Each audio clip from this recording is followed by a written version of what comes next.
We are not starting anything new. We are returning to exactly where you were left. Because you did not need another subject last night, and you do not need another subject tonight. You need this one point, until it is no longer a point you remember, but a presence you realize. Truth has sounded right in your ears, and yet fear has remained. Not because truth fails, but because the mind that holds two premises cannot rest. Now always remember this. There is only one power. I say it again for imprinting. There is only one power. Therefore, there is only one fear to overcome.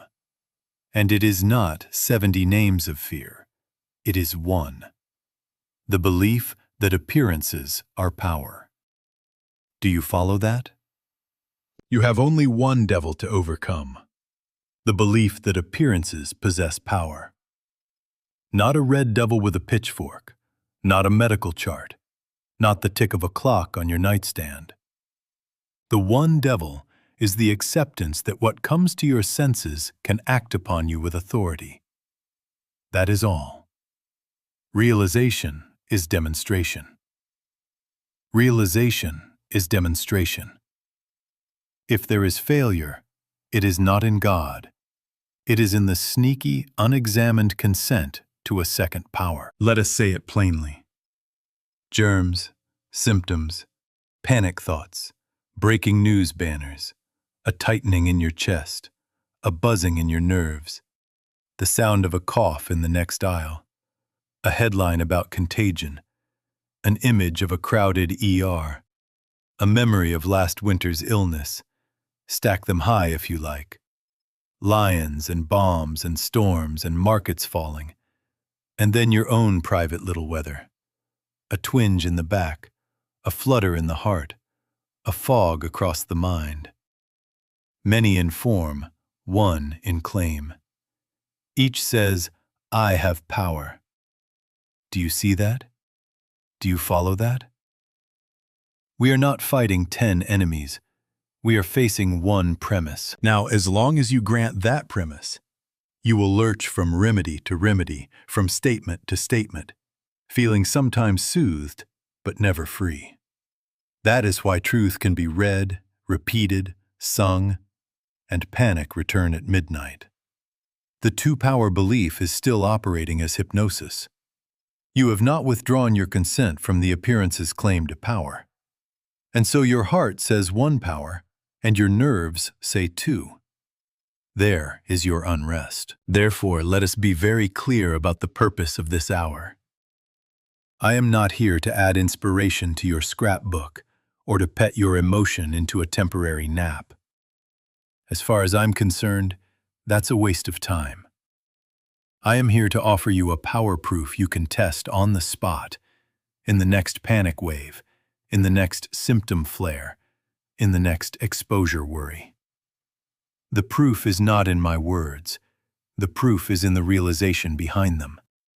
And before we are done, you will see how to meet every appearance, not with another appearance, but with the one fact.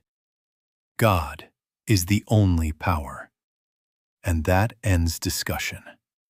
When that is realized, fear dissolves because it has lost its premise. Do you see that? Now we come to the point where many of you have been disappointed. You have said the right words. You have said, God is the only power. You have said, I am safe. I am healthy. And then you have called me or written me and confessed, nothing happened. The fear stayed. The sensation stayed. The mind kept racing. Do you see that? Do you follow that? There is nothing wrong with the words. The missing element is realization.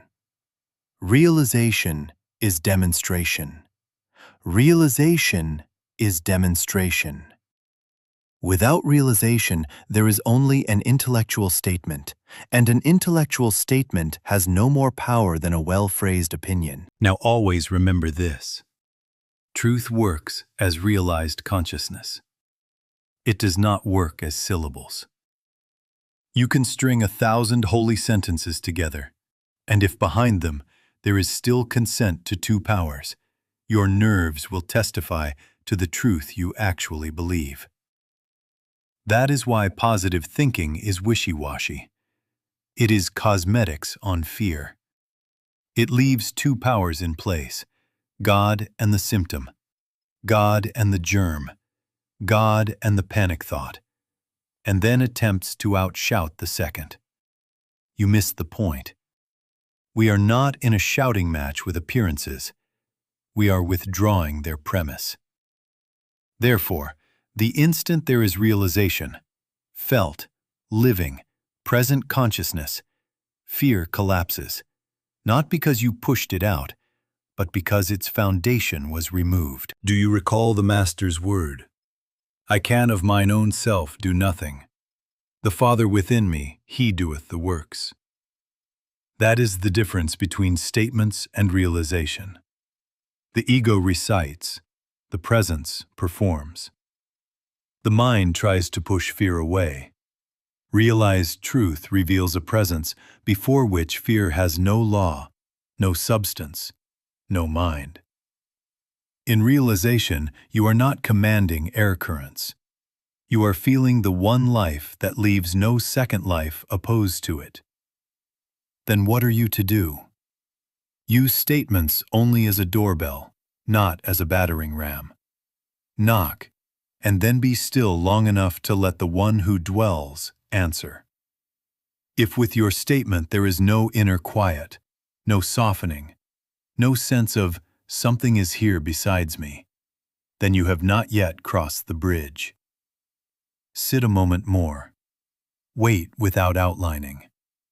Let the Father within bear witness. As far as I'm concerned, parroting truth to hypnotize yourself into optimism is a waste of time. This is not suggestion. This is revelation. We are not trying to change appearances. We are uncovering the consciousness in which appearances are non-authorities. Do you see that? The method for the rest of our work is exactly this. Every time a fear rises, do not fight the form. Do not argue with a thought. Do not treat a sensation. Treat only the premise that anything besides God is power. Turn from words to awareness until there is the gentle certainty of presence. Then, and only then, watch how the appearance, deprived of your consent, fades into the nothingness from which it came. Realization is demonstration. Now let us put our finger on the wire that keeps the fear alive. Health fear is not a dozen different monsters. It is one hypnosis wearing a dozen masks. It is a two-power religion. One power you call God, and another power you fear as germs, bodies, sensations, heredity, statistics, intrusive thoughts. Do you see that? The very moment you grant that a germ, a number on a chart, a twitch in a muscle, an inheritance from grandmother, or a headline from last night has authority, you have built an altar to a second power, and then wondered why you tremble when you kneel before it. Now always remember this. What you are calling my anxiety is, 9 times out of 10, not personal at all. It is universal mesmerism. Paul called it the carnal mind. Mrs. Eddy called it mortal mind. I call it the universal belief accepted as power. Not mind, not power. A belief accepted as power. You walk into a room filled with collective fear. Germs are out, sickness is rising, statistics are grim. And the unguarded thought inhales that atmosphere as if it were oxygen. Then you say, I'm afraid. No, you have temporarily fallen under suggestion. You have accepted the world belief as law. Do you follow that? Watch how health fear feeds. A sensation appears, tightness in the chest, a flutter in the head, a scratch in the throat. Immediately, a story interprets it. This is the start of something. This is serious. This means tomorrow I will. And then the fear arises, not from the sensation, but from the story crowned as law. The appearance did not decree your future. Your consent to the story did. Here is your comprehension check. Do you see how the symptom is not yet the tyrant? The tyrant is the agreement. This has power over me. The picture on the screen never jumps off the wall to strangle you. Only when you forget it is a picture do you scream. We are not condemning you for this. We are uncovering the premise you and I and the whole race have innocently accepted. From nursery tales of plagues to family anecdotes of "it runs in us," from the white coat's confidence in numbers to the nervous whisper of breaking news, the world rehearses two powers until it sounds like common sense. And then your body, being a faithful servant of belief, echoes back what belief dictates. More tightness, more adrenaline, more proof, so-called proof, of the story you enthroned. But you see, the echo is not the singer. The sensation is not the sovereign. The sovereign is the premise to which you bow. Therefore, diagnosis first. Health fear is the two-power belief operating as hypnosis. Appearances are accepted as a second power, and suggestion gains a voice it never had. Once you perceive this mechanism, the spell is half broken. You have moved the issue from germs and throats and numbers to the only point worth treating. Where did I grant power? Realization is demonstration. Realization of one power dissolves the trance of two. Do you see that? Now comes the working method, and if you miss this, you will go on moving furniture in a dream. Now always remember this. Do not treat the name of the condition. Do not treat the germ. Do not treat the symptom. Do not treat the panic thought. Do not treat the diagnosis. Do not treat the exposure. Do not treat the sensation. You are not in a wrestling match with forms. If you do, you have already conceded them power, and you will merely exhaust yourself pushing shadows around the room. Do you see that? What then do we treat? We treat the belief that any form is power. We treat the belief that a form can dominate life. We treat the belief that a mindless appearance can govern consciousness. In other words, we treat the one devil, the acceptance of a second power. The instant you turn from object to premise, you have moved to the level where demonstration is inevitable, because realization is possible. Realization is demonstration. Do you follow that? Now hear this clearly. This is not denial. We are not pretending you did not feel a tightening in the chest, or hear a headline, or notice a thought. As far as I'm concerned, that childish pretending is a waste of time. What we do is refuse to grant jurisdiction. A court without jurisdiction may bang its gavel. It can issue no binding order. In the same way, a sensation may appear, a suggestion may shout, a test may report. You do not argue with the fact of its appearance. You deny the authority it claims. You have no law over me. You are not power. That is not pretense. That is refusing a false premise. Do you see that? Here is your mid-panic sequence. Take it as you would a lifeline. First, notice the appearance. Plainly, simply, without coloring. Second, notice the claim that rides with it. I can harm you. I can dictate your tomorrow. Don't miss that claim. That is the wire that shocks you. Third, withdraw consent. How? By returning to the principle. Not mind, not power. Only a belief accepted as power. No, there is one power. Fourth, rest. Do not argue. Rest in the one presence until it is felt. Not until you have made a louder speech, but until there is the inner hush that says, "Something is here besides me." If that is not yet present, wait. Sit back and wait, and then feel this presence of God within you. That is God realized. Realization is demonstration. And to the questioner who says, "How do I get rid of fear?" You missed the point. Fear is only the shadow of the two-power premise. If you try to get rid of fear, you dignify it. Treat the premise that gives it seeming life. Withdraw the belief that appearances are power, and you will discover there is nothing left to cast a shadow. Then, whether the body still murmurs for a moment or the headline still scrolls, there is no jurisdiction, no law, no authority behind it. You have treated where the only treatment counts. Now we must put the nail in the board so firmly that it does not wiggle when the next gust comes. If God is omnipresent, tell me, where is the place for a second power to stand? If God fills all, what corner remains vacant for a rival to set up shop? Do you see that?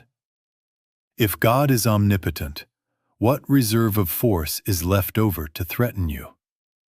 If the infinite is the only mind, what mind manufactures a law against you? If life is one, where is the other life that can be sick unto death? These are not word games. This is the spiritual arithmetic that refuses to let two be smuggled into one. One is one. Not one and a little bit. One. Now always remember this. The Master said, "I can of mine own self do nothing. The Father within me, He doeth the works." If that is truth, then every appearance in and of itself can of its own self do nothing. A germ of its own self can do nothing. A symptom of its own self can do nothing. A panic thought of its own self can do nothing. The Father within doeth the works. Therefore, the only activity is God's activity. Therefore, the only law is God's law. Therefore, the only life is God life being itself. Do you follow that?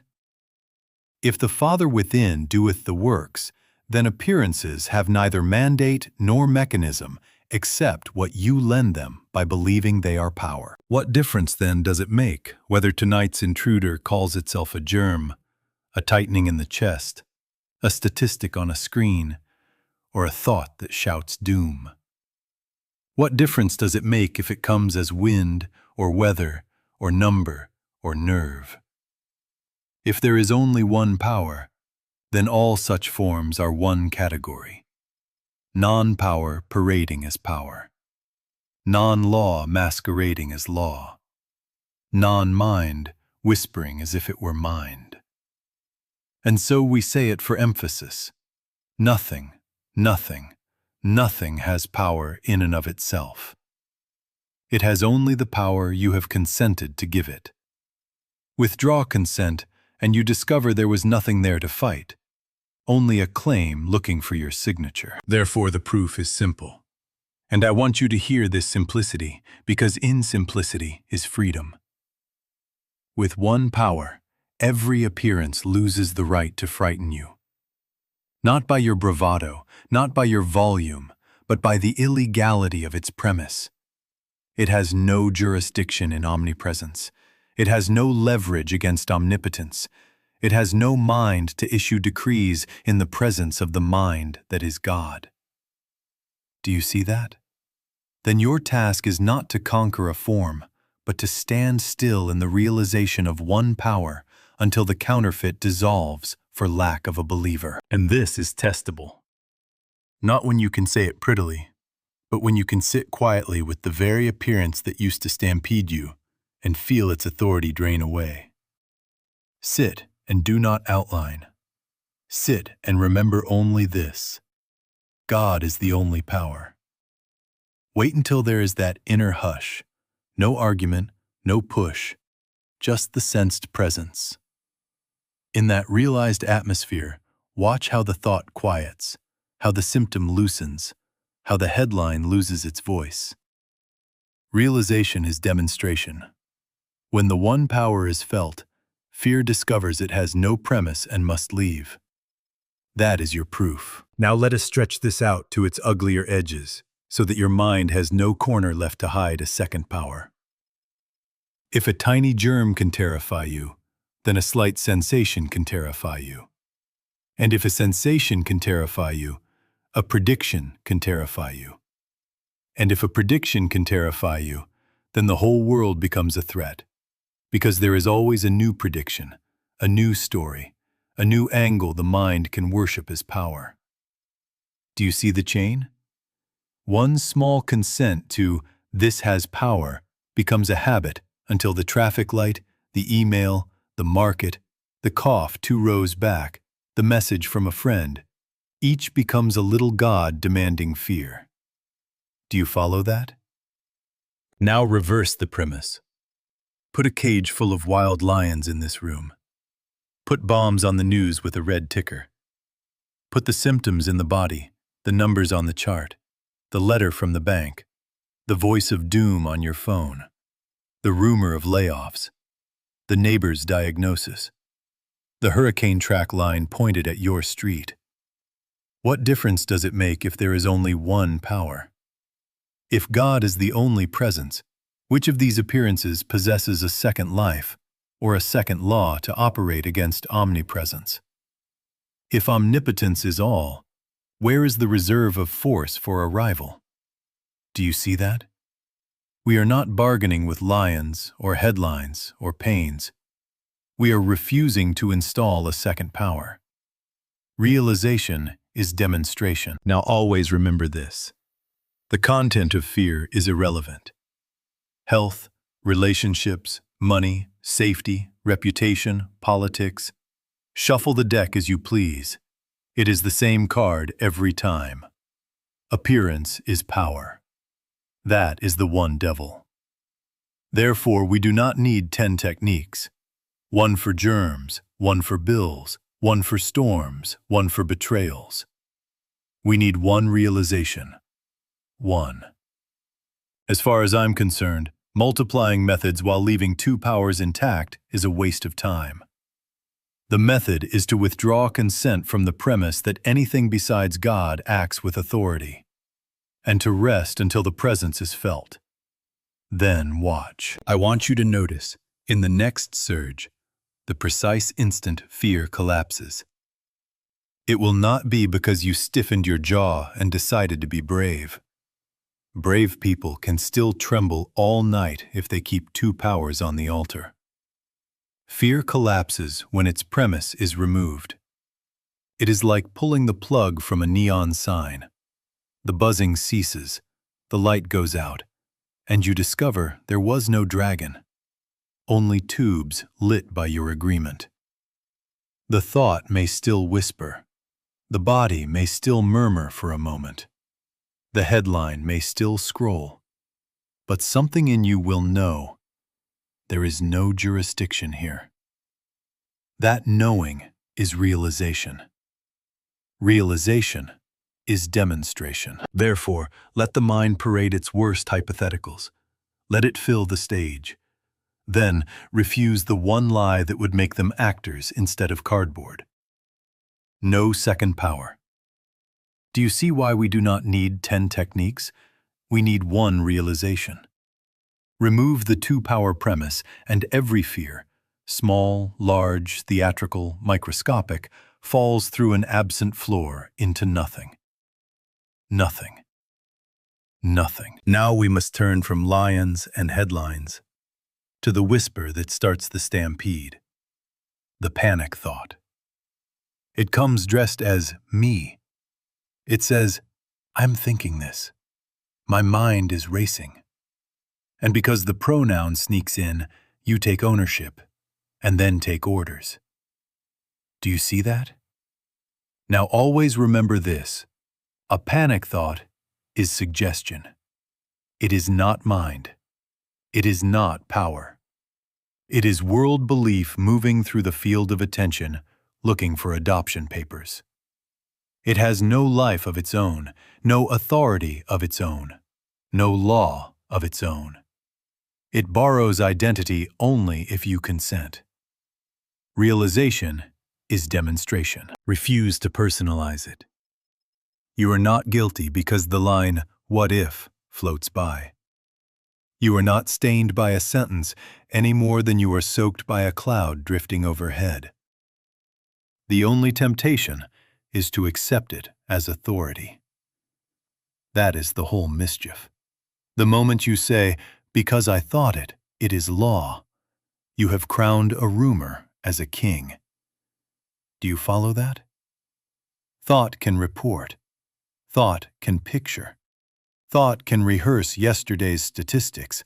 Thought can paste tomorrow's drama on the wall. Thought cannot govern.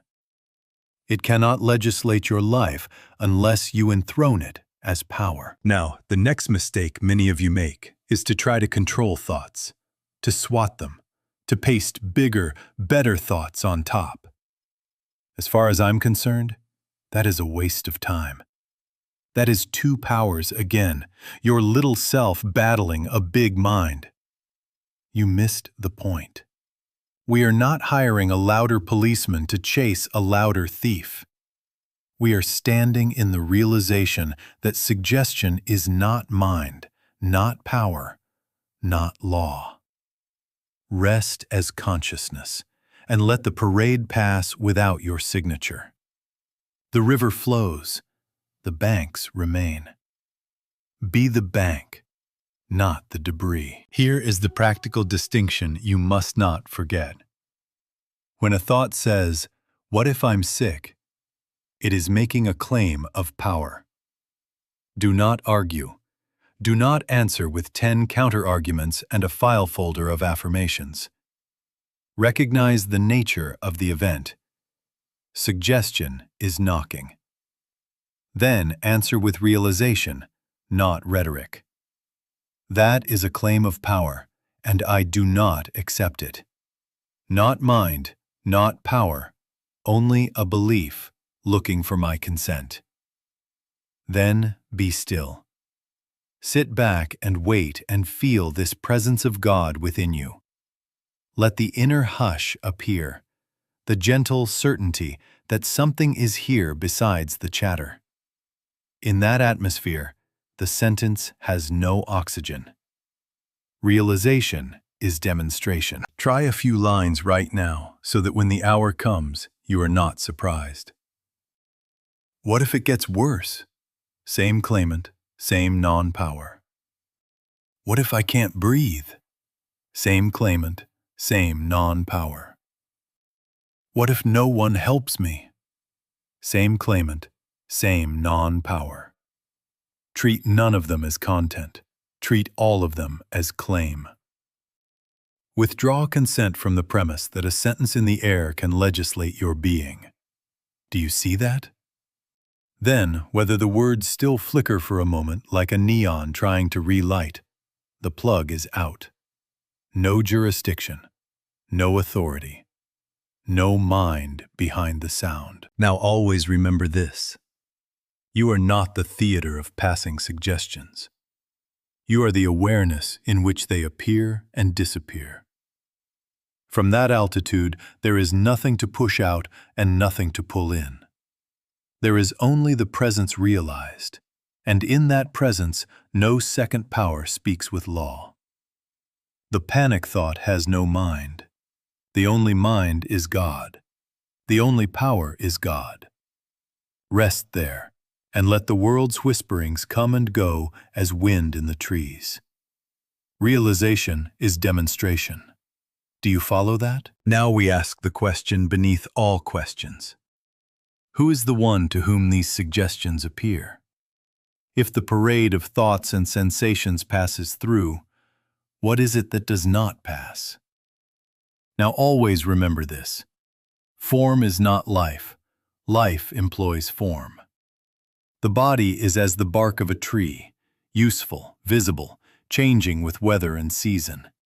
The bark cracks, thickens, sheds, and renews, but the life of the tree itself, is invisible, continuous presence, the vitality that animates the bark and survives the winter. Do you see that? If your attention has been on bark only, no wonder the wind seems almighty. Shift to the tree. Let us do our quiet inquiry, and do not hurry it. Look, in your awareness, down to the feet. Is that me, or are those my feet? My feet. Move up through the ankles, the calves, the knees. Is that me, or is that mine? Mine. The thighs, the hips, the stomach. Me or mine? Mine. The chest, lungs moving, heart working faithfully. Me or mine? Mine. The throat, the voice that can speak or whisper, sing or fall silent. Me or mine? Mine. The face, the head, even the brain that registers pictures and stores names. Me or mine? Mine. Now the breath that comes and goes. Me or mine? Mine, observed. And even the thoughts that flit and form sentences. Me or mine? Thoughts appear to me, therefore they are mine, not me. Do you follow that? We are not dissociating. We are discovering. As far as I'm concerned, trying to escape the body is a waste of time. Using it rightly is wisdom. The instrument is honored. The player is not imprisoned in it. The bark is cared for. The tree is where life is known. When identity is misplaced in bark, every scratch is catastrophe. Every winter is doom. Every gust is a tyrant. When identity rests as the tree, seasons are seasons. Winds pass. Life abides. Now always remember this. Health anxiety depends on the premise, I am body. The very instant you realize, I am not body, I am I. I am the awareness, the life, the presence employing this body. In that instant, sensations lose the throne they borrowed from mistaken identity. They may present, they cannot preside. This is the turning that dissolves fear at its root. A sensation without a self to dominate is noise without a listener to obey. I am does not tremble before its own instrument. I am is not in the body as a prisoner. I am is using the body as an avenue of expression. I am, I am, I am. Not in the body, appearing through it. Not at the mercy of form, expressing as form. Do you see that? The Master did not say, I am flesh of a certain span. He said, I and the Father are one. That is identity. And when that realization dawns, it is not bravado, it is quiet fact. Realization is demonstration. Therefore take this into your next hour. When a twinge, a flutter, a headline about bodies arises, do not rush to fix bark first. Ask gently, is this me or is this mine? Then turn and rest. Sit back and wait until the felt presence says, I. In that realized I, appearances cannot legislate. Fear has no premise. The bark will be tended, but the tree will not be terrified. I am that I am. I am. I am. I am. Now we must make this more than a fine idea. We must make it the habit of our day. The practice is simple, but you will not do it unless you see why it is the only practice worth doing. At least twice or 3 times daily, morning before the world begins talking, sometime in the middle when its voice grows loud, and in the evening when it has spent itself. Stop managing appearances. Close the book. Put down the phone. Let the body sit as it is, and sit until the presence is realized. Not imagined, not reasoned, realized, felt. Do you see that? At first there will be noise. The body will report. Thought will rehearse. Fear will volunteer headlines. Let them be. You are not to fix them. You are to refrain from granting them jurisdiction. We are not courting silence by force. We are not cutting thought at the root. We are turning away from the premise of 2 powers and letting the wind blow past while we listen for what does not blow. In a few moments, often not many, you will notice a softening. The breath that was watched is simply breathing. The thoughts that were urgent are merely words. The body that demanded attention is present, but not enthroned. Then, without your help, there is the faint but unmistakable sense, something is here besides me. Not a thought about God, a presence. Wait there. Linger. This is the bridge. Realization is demonstration. Now always remember this. We are not visualizing the body improved. We are not bargaining with fear for better terms. We are not pleading with God to come fix a second power we keep alive by our prayer. As far as I'm concerned, that is a waste of time. You missed the point. We do not ask omnipresence to arrive, nor do we ask omnipotence to wrestle with appearances. We withdraw consent from appearances as power, and we acknowledge one presence already here, already being itself. What then are we doing?